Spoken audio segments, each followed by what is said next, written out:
دین اور دنیا، دین اور دنیا، دین اور دنیا اسلام کے ساتھ۔ بسم اللہ الرحمن الرحیم۔ پروگرام دین اور دنیا کے ساتھ ایک مرتبہ پھر آپ کی خدمت میں حاضر ہیں، اور جیسا کہ آپ جانتے ہیں کہ اس پروگرام میں ہم رد الحاد اور پیغام اسلام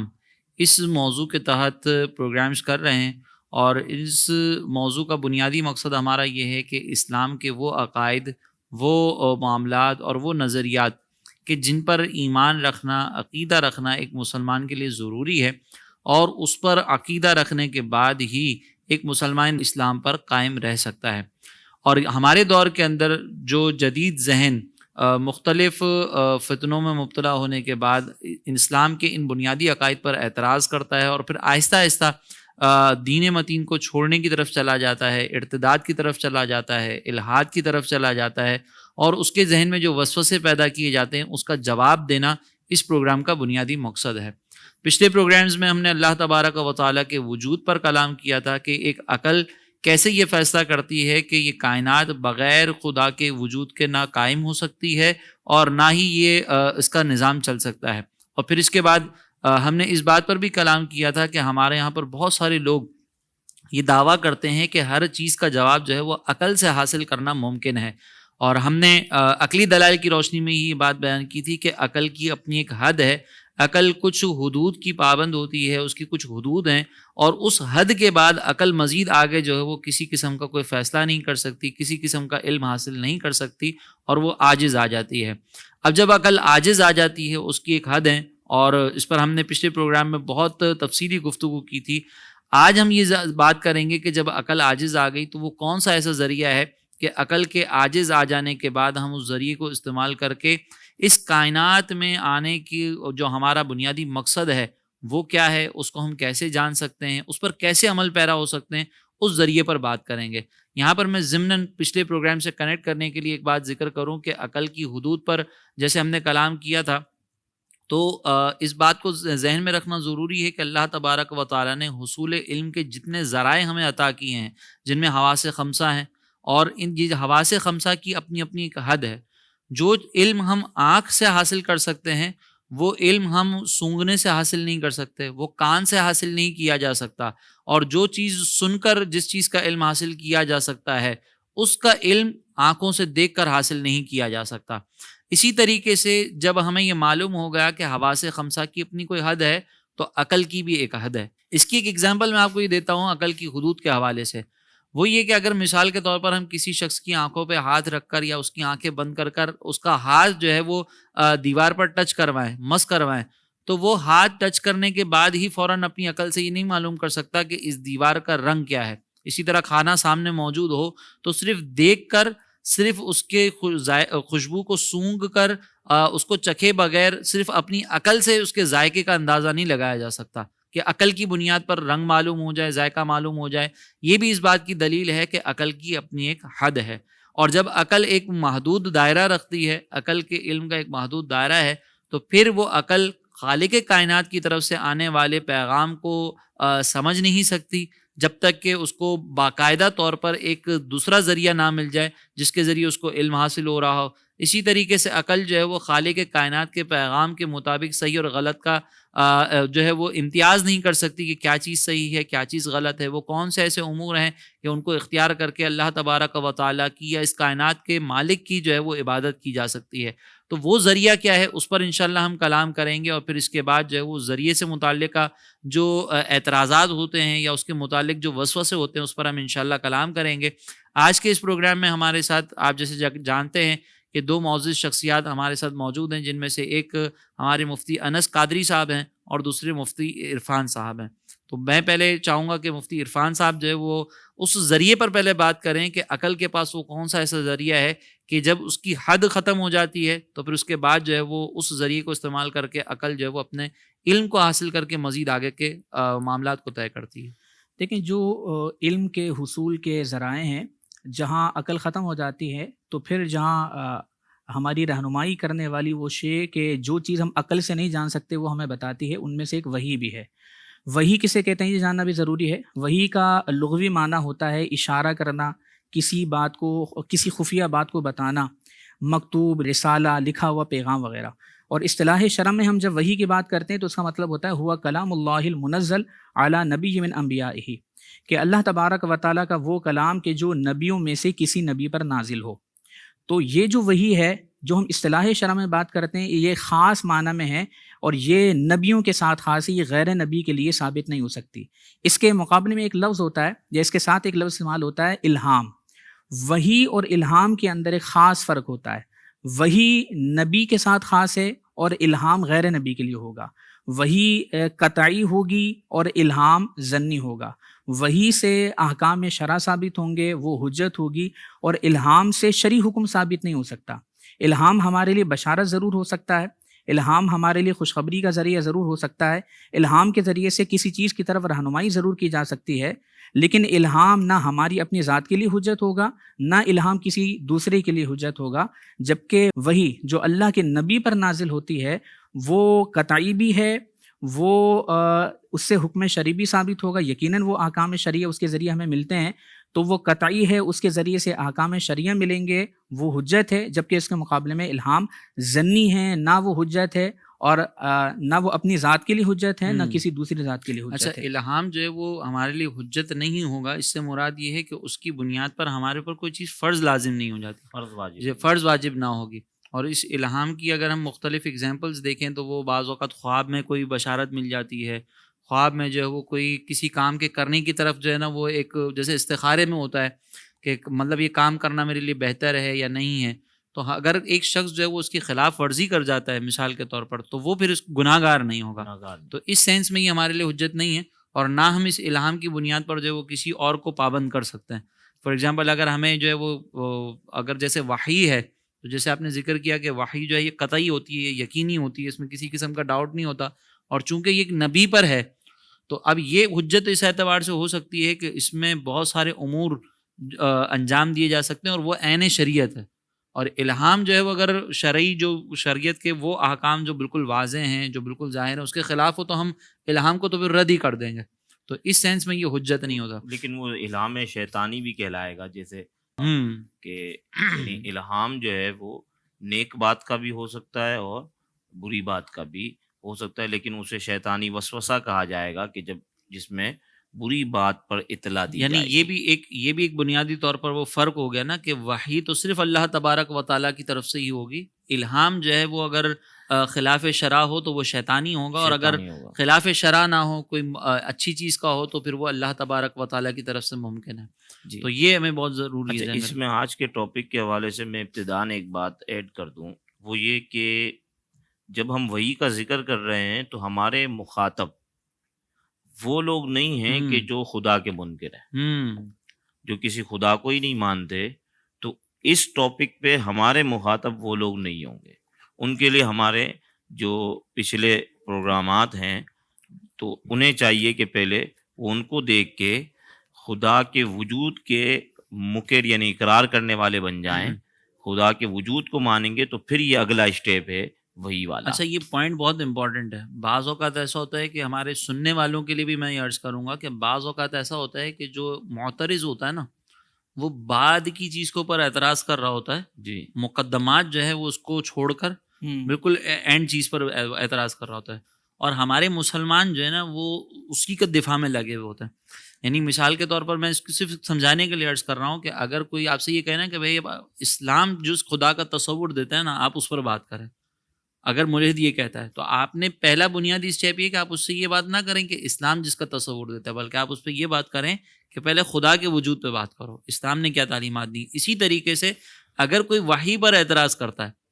تو ہم نے جو ہے وہ پہلے اس کو یہ بات سمجھانی ہے کہ بھائی پہلے تم خدا کے وجود پہ بات کرو. جی. جب تم خدا کے وجود پہ بات کرو گے، خدا کے وجود کو تسلیم کرو گے، تو پھر تم عقلاً یہ سمجھو گے کہ انسان کی عقل محدود ہے اور وہ اپنے رب سے خدا سے تعلق قائم کرنا چاہتا ہے، تو پھر اس کے لیے وحی کا وہ ذریعہ اور پھر جو ہے نا وہ ظاہر انسان جب اس دنیا میں آیا ہے اور اس دنیا کے اندر رہ رہا ہے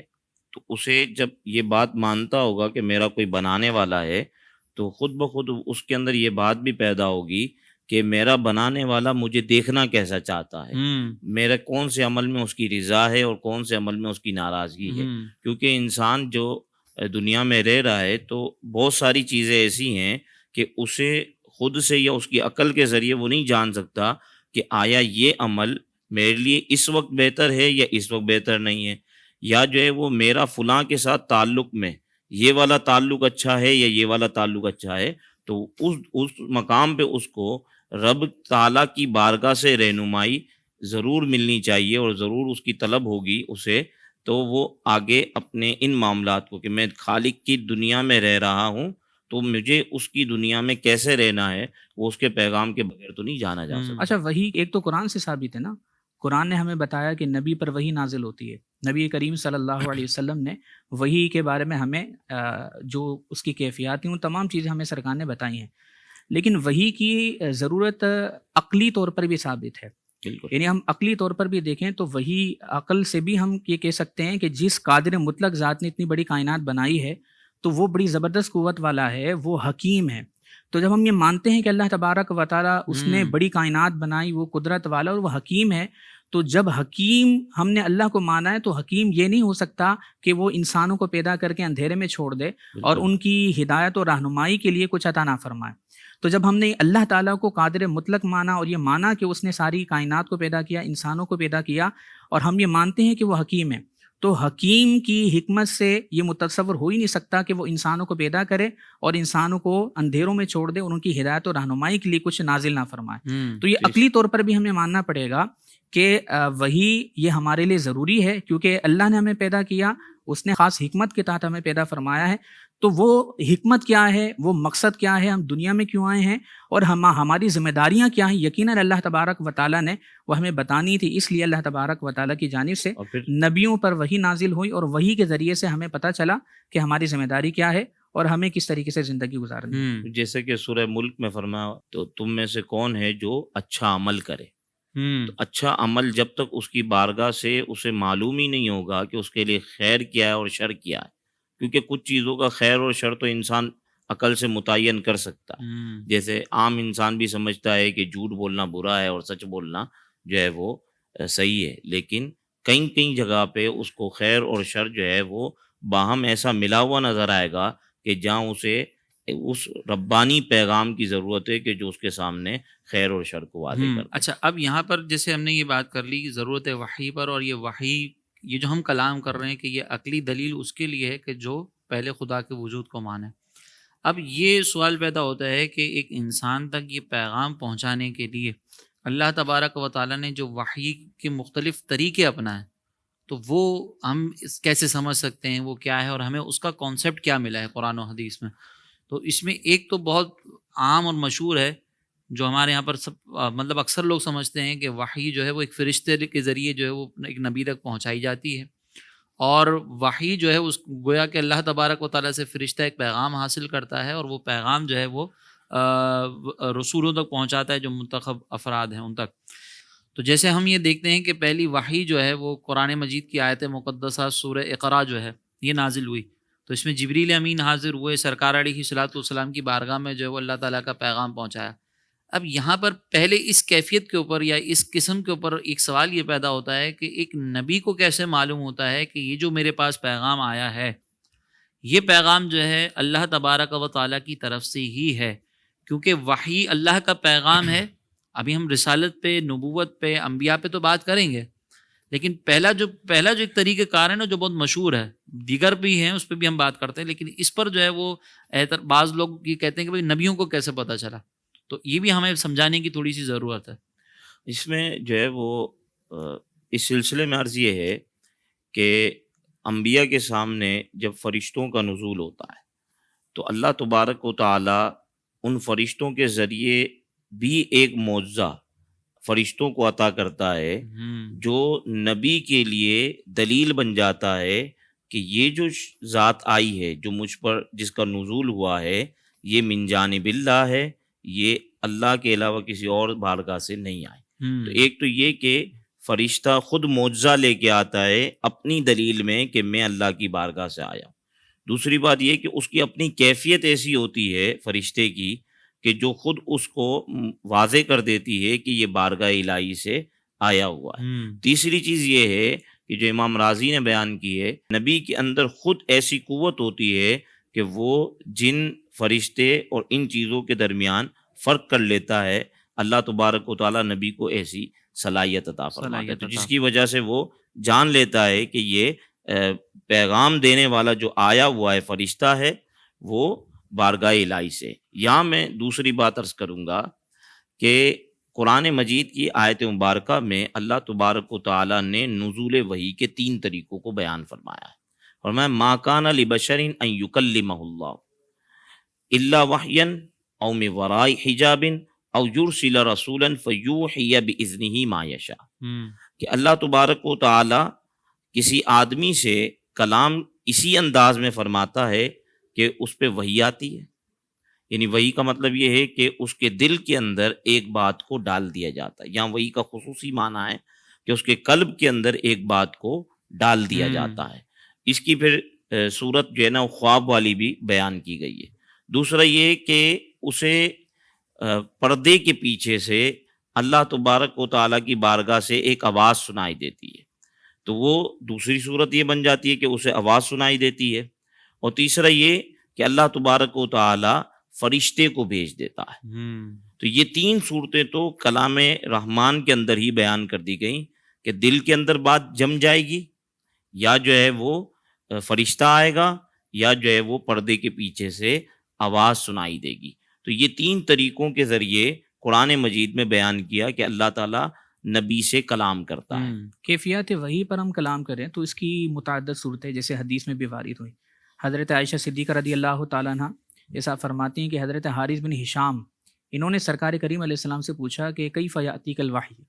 کہ اے اللہ کے رسول آپ پر وحی کیسے آتی ہے؟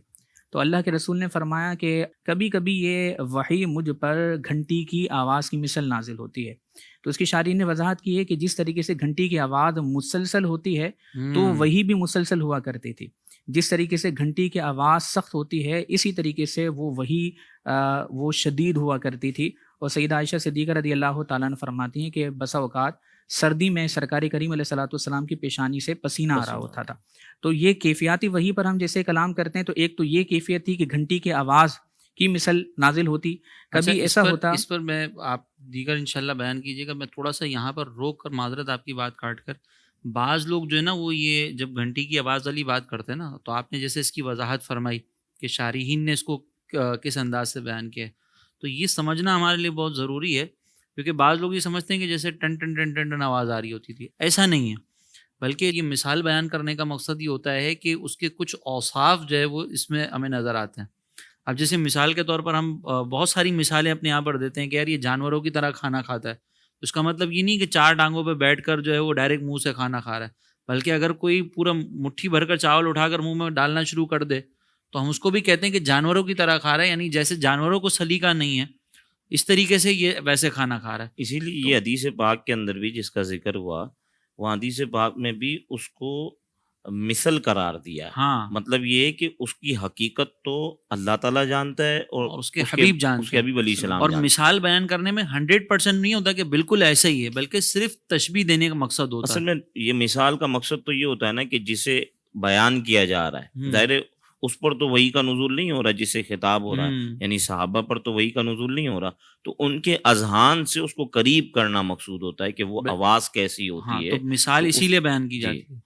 تو بہرحال آپ جی، یہ میں عرض کر رہا تھا، آپ کی معذرت میں نے بات کاٹی، لیکن یہ سمجھنا بہت ضروری ہے۔ جب ہم یہ باتیں بیان کرتے ہیں نا تو لوگ اس کو کسی اور کانسیپٹ میں لے جا کر اور پھر اس کا مذاق بنانا شروع کر دیتے ہیں کہ یہ ہے، تو یہاں پہ یہ بات ضرور سمجھنا ضروری ہے۔ پھر اس کے علاوہ صحیح فرمایا کہ جیسے لفظ مثل ہی اس بات پر دلالت کرتا ہے کہ وہ ایسا نہیں ہے کہ یہ سرکار فرمانا چاہتے ہیں کہ بالکل جیسی گھنٹی کی آواز ہوتی ہے بالکل ویسی ہی، بلکہ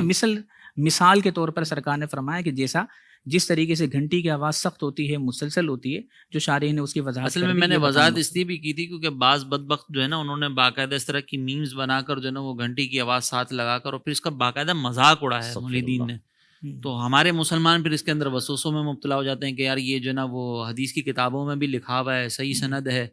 اور اس طرح بیان کیا گیا تو پھر اس کا کیا مقصد ہوگا. تو یہ چونکہ بیان کرنا ہمارا سمجھانا بھی ضروری ہے. جی جی تو بالکل. اس کیفیت کی یہ اصل مقصد ہے. جی جی. باقی پھر انشاءاللہ دوسری کیفیات جو ہیں کیفیات وحی کی ایک صورت تو یہ ہے جو ابھی ذکر کی. دوسری کیفیت یہ ہے کہ کبھی کبھی حضرت جبریل امین علیہ الصلوۃ والسلام انسانی شکل میں تشریف لاتے اور پھر اللہ تبارک و تعالیٰ کا پیغام پہنچاتے. ایک صورت یہ تھی کہ آپ اپنی اصلی حالت میں تشریف لاتے اور پھر سرکار کریم علیہ الصلوۃ والسلام سے ہم کلام ہوتے، اللہ کا پیغام پہنچاتے. اور کبھی کبھی آپ انسانی شکل میں تشریف لاتے، جیسا کہ روایت میں حضرت دحیہ کلبی رضی اللہ تعالیٰ کی صورت میں آپ تشریف لایا کرتے تھے. اسی طریقے سے کبھی یوں ہوتا کہ قلب میں کوئی بات القاء کر دی جاتی اللہ کی جانب سے، یہ بھی وحی کی ایک صورت تھی. اور کبھی براہ راست اللہ تبارک و تعالیٰ کلام فرماتا، کبھی خواب میں کوئی بات بتا دی جاتی، اور کبھی کبھی ایسا ہوتا کہ کوئی آواز پیدا کر کے اس کے ذریعے سے اللہ تبارک و تعالیٰ کا پیغام سرکار تک پہنچایا جاتا. اور اس پر حضرت فاروق اعظم فرماتے ہیں کہ جب سرکار پر وحی آتی ہے تو کبھی ایسا ہوتا ہے کہ چہرے کے قریب جیسے شہد کی مکھیوں کی بھن بھناٹ کی آواز ہوتی ہے، ایسی آواز ہم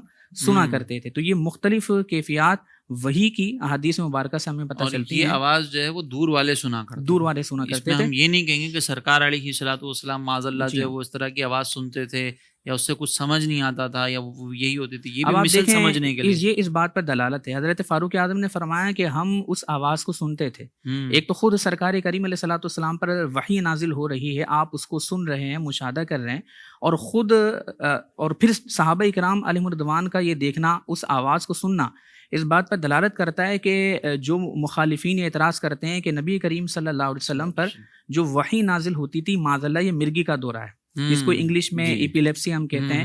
تو کچھ لوگوں نے یہ کہا کہ یہ اصل میں معاذ اللہ مرگی کا دورہ تھا، جبکہ ہم وحی کی کیفیات کو دیکھتے ہیں اور مرگی کی جو علامات ہیں اس کو دیکھتے ہیں تو کہیں سے یہ ثابت نہیں ہو سکتا معاذ اللہ کہ وحی کی کیفیات یا وحی جو ہے یہ معاذ اللہ نبی پر مرگی کا دورہ تھا. مثلا مرگی کے دورے کے اندر جو کیفیات ذکر کی جاتی ہیں، ایک یہ کیفیت ہوتی ہے کہ جس پر مرگی کا دورہ پڑتا ہے وہ بے ہوش ہو جاتا ہے، جبکہ صحیح اور مستند روایت کے مطابق کبھی ایسا نہیں ہوا کہ سرکار کریم علیہ الصلوۃ والسلام پر معاذ اللہ بے ہوشی والی کیفیت طاری ہوئی ہو. پہلی وحی میں یہ کیفیت ہے کہ سرکار کریم علیہ الصلوۃ والسلام پر ایک خاص کیفیت تھی اور آپ نے فرمایا زملونی زملونی، لیکن آپ پر وحی نازل ہوتے وقت معاذ اللہ کوئی بے ہوشی والی کیفیت ہے، منہ سے جھاگ نکلنے والی صورت. وہ جو زملونی والی جو کیفیت ہے جس میں سرکار علیہ الصلوۃ والسلام پر ایک خاص کیفیت طاری ہو رہی ہے، اس کی بھی تو ایک وجہ ہے نا، کلام الہی کی ہیبت، یہ بھی ابتدا پہلی وحی. یعنی اس میں بھی یہاں جو ہے وہ ہماری کتابوں میں موجود ہے یہ بات کہ جناب سید عالم صلی اللہ علیہ وسلم پر جو وحی کا نزول ہے تو مکہ شریف کے اندر جو آیات اور جن صورتوں کا نزول ہوا ہے وہ چھوٹی صورتیں زیادہ ہیں، اور مدینہ طیبہ کے اندر پھر آپ دیکھیں سورہ بقرہ ہے، سورہ آل عمران ہے، آپ دیکھیں پوری طویل صورتوں کا، بڑی صورتوں کا نزول ہو رہا ہے. تو آپ دیکھیں کہ ایک پہلی کیفیت ہے، پہلی وحی ہے، اور پھر آپ دیکھیں کہ کس قدر آیات کا نزول ہے کہ ایک موقع کے اوپر، یعنی جیسے ایک موقع کے اوپر سورہ برات پوری نازل ہو گئی، سورہ توبہ کا ایک ہی یک بارگی میں نزول ہو گیا. تو یہ باتیں جو ہے وہ بتا رہی ہیں کہ ابتداً ظاہر ہے پہلی مرتبہ وحی کا نزول ہو رہا ہے، تو کیفیت ظاہر ہے نا، یہ تو کامل بشریت کا اظہار ہے یہاں پر. لیکن اس میں آپ دیکھیں نا کہ وحی کا جو نزول ہے وہ تدریجی ہے. تو پہلی مرتبہ جو کیفیت ہے اس میں سید عالم صلی اللہ علیہ وسلم نے فرمایا کہ زملونی، لیکن اس میں بھی ایسا نہیں ہوا نا کہ اس کو مرگی کی علامت سے کوئی مناسبت حاصل نہیں، کوئی نسبت حاصل نہیں ہے، کیونکہ ہوش ہے. پھر حضور علیہ السلام اس پہاڑی سے گھر میں تشریف لائے ہیں، اور گھر میں تشریف لانے کے بعد سیدہ خدیجۃ الکبریٰ رضی اللہ تعالیٰ عنہ سے کہہ رہے ہیں کہ زملونی. اور پھر جو سرکار کریم علیہ السلام پر وحی نازل ہوئی نا وہ نبی رحمت صلی اللہ علیہ وسلم کو یاد بھی ہے، جبکہ مرگی کے دورے کے اندر تمام ڈاکٹرز کا اس بات پر اتفاق ہے. وہ یہ کہتے ہیں کہ مرگی کے دورے میں جب بندے پر کیفیات طاری ہوتی ہیں اور وہ اپنے ہوش کھو بیٹھتا ہے تو مرگی کے دورے سے باہر آنے کے بعد اسے کچھ یاد نہیں ہوتا کہ اس دوران ہوا کیا تھا. اور وہ جو کلام بھی اگر کرتا ہے دوران دورہ، وہ ناقابل فہم باتیں ہوتی ہیں نا، اس کو یاد ہوتا ہے. لیکن ادھر کمال یہ ہے کہ وحی کے نزول کے بعد جب یہ کیفیات ختم ہو رہی ہیں اور سرکار کلام فرما رہے ہیں تو اس کو سن کر دشمن جو ہے وہ اسلام قبول کر رہے ہیں. اور وہ کلام ایسا ہے، اتنا فصیح و بلیغ کلام ہے کہ اہل عرب یہ کہتے تھے کہ نبی صلی اللہ علیہ وسلم تو امی ہیں کہ جنہوں نے کسی سے لکھنا پڑھنا نہیں سیکھا، جن کو اللہ تعالیٰ نے براہ راست علم عطا فرمایا، تو وہ کہ جنہوں نے کسی سے لکھنا پڑھنا نہیں سیکھا وہ اتنا فصیح و بلیغ کلام کر رہے ہیں تو وہ دل سے بھی تسلیم کرتے تھے کہ یہ کلام کسی بشر کا کلام نہیں ہو سکتا. تو یہ مرگی کے دورے سے اس کو کوئی نسبت حاصل نہیں ہے، کیونکہ جب مرگی کا دورہ پڑے گا تو اس دوران جو گفتگو ہوگی وہ کسی کو یاد رہتی نہیں، اور یہاں نبی کریم صلی اللہ علیہ وسلم کو وہ کلام بھی یاد ہے، اور جب وہ کلام کر رہے ہیں اتنا فصیح و بلیغ کلام ہے کہ سارا عرب مل کر 1450 سال آج ہو چکے ہیں، اس وقت سے لے کر آج تک اربوں انسان آ چکے ہیں، لیکن کسی میں یہ طاقت، یہ جرت پیدا نہیں ہو سکی کہ اس کی مثل کوئی آیت یا کوئی صورت بالکل وغیرہ بے بنا شک سکیں۔ بالکل اس کا ایسے مطلب یہ ہے کہ اس کو مرگی سے کوئی مناسبت حاصل نہیں ہے۔ اسی طریقے سے مرگی کے دورے کے اندر کیفیت ہوتی ہے ہاتھ پاؤں کا اکڑ جانا، جبکہ معاذ اللہ نبی رحمت صلی اللہ علیہ وسلم پر ایسی کوئی کیفیت طاری نہیں ہوئی کہ آپ کے معاذ اللہ ہاتھ پاؤں اکڑے ہوں۔ اسی طریقے سے جیسا آپ نے بھی بتایا کہ مرگی کے دورے کے دوران ناقابل فہم باتیں نکلتی ہیں، وہ ایسے الفاظ نکلتے ہیں کہ جس کو سمجھا نہیں جا سکتا، جبکہ نبی رحمت صلی اللہ علیہ وسلم پر جب وحی نازل ہوتی تو ابتداً آپ اس کو پڑھا کرتے تھے۔ اس لیے اللہ تبارک و تعالیٰ نے فرمایا لا تحرک بہ لسانک لتعجل بہ۔ تو اس کا مطلب یہ ہوا کہ یہ الزام لگانا کہ نبی پر جو وحی نازل ہوتی تھی یہ معاذ اللہ مرگی کا دورہ ہے، یہ بغیر کسی دلیل اور بغیر کسی سند کے اس کی کوئی حیثیت نہیں اس کی ہے۔ کوئی بلکہ حیثیت یہ فرما دیا گیا کہ آپ لا تحرک بھی لسانک، یعنی حضور علیہ الصلوۃ والسلام ہوش میں ہیں، اور یعنی ہوش میں موجود ہے تبھی تو وہ کلام کر رہے ہیں نا۔ اگر ہوش چلا جائے، ایسے مرغی کے مرض میں چلا جاتا ہے، تو اگر دورہ پڑے تو ہوش چلا جاتا ہے، تو اس وقت پھر کلام کیسے کرے گا بندہ؟ بالکل اسے ایسے تو ہی۔ ہوش ہی نہیں ہے۔ اچھا، اب اس میں جیسے وحی کی کیفیت پر بات ہوئی، لیکن بعض لوگ کہتے ہیں کہ یار یہ ہم نے تو کبھی مشاہدہ نہیں کیا، ہم نے تو یہ نہ دیکھا ہی نہیں، وہ پھر اس بنیاد پر انکار کرتے ہیں۔ تو یہ بھی بات سمجھنے والی ہے کہ بعض اوقات جو ہے نا وہ کسی چیز کا مشاہدہ نہ کرنا اس بات کی دلیل نہیں ہوتا کہ یہ چیز، اس چیز کا وجود ہی نہیں ہے۔ جیسے مثال کے طور پر اگر ہم سابقہ ازمنہ میں چلے جائیں، تو سابقہ ازمنہ میں یا سابقہ زمانوں والوں کے سامنے اگر کوئی کہتا کہ بھائی یہ جو تم گھوڑوں پر سفر کر رہے ہو نا 3 مہینے میں، 4 مہینے میں، 5 مہینے میں، اور تم جو ہے وہ حجاز میں جانا ہے، اگر ملک شام سے مدینہ طیبہ جانا ہے تو تمہیں 4-5 مہینے لگیں گے، یہ جو لگتے ہیں یہ چند گھنٹوں میں سفر طے ہو جائے گا۔ تو اس دور کے لوگوں نے چونکہ ایسا کوئی چیز مشاہدہ ہی نہیں کی تھی، تو وہ ظاہر سی بات ہے کہ ان کے فہم کے قریب نہیں تھی، وہ اس کا انکار کرتے۔ لیکن آج کے دور میں یہ ممکن ہو چکا ہے۔ بالکل ابھی اگر ہم دیکھتے ہیں کہ آج کے دور میں کچھ ایسی چیزیں جن کا ہم نے مشاہدہ نہیں کیا لیکن سائنسدان دعویٰ کرتے ہیں، جیسے آج کل اب یہ دعویٰ کیا جا رہا ہے کہ اب جو ہے نا وہ ایسا موبائل فون اور ایسا جو ہے نا وہ کمیونیکیشن سسٹم وجود میں لانے کی کوشش کی جا رہی ہے کہ ہم اس دنیا میں بیٹھ کر چاند پر موجود شخص سے براہ راست ایسے بات کریں گے جیسے ہم واٹس ایپ پر ایک دوسرے سے بات کرتے ہیں۔ صحیح۔ تو اب ہم اگرچہ ہم نے اس کا مشاہدہ نہیں کیا، اگرچہ ہم جو ہے وہ اس کو ابھی دیکھ نہیں رہے کہ سائنسدان کیا کام کر رہے ہیں، لیکن اب چونکہ ہم نے حالات کو دیکھ لیا، ہم نے ان ساری چیزوں کو دیکھ لیا، تو اب ہماری عقل بھی یہ کہتی ہے کہ یار ایسا ہو سکتا ہے۔ جی اب ہماری عقل کہتی ہے، سابقہ لوگوں کی عقل نہیں کہہ نہیں سکتی۔ کہتی۔ تو اسی طریقے سے انبیاء علیہم السلام پر وحی کا نزول ہوا ہے، تو یقیناً ہماری اب عقل اس بات، ان تمام چیزوں کو دیکھ کر مانتی ہے کہ بھئی یہ جو جتنی کامل طور پر ہمیں تعلیمات ملی ہیں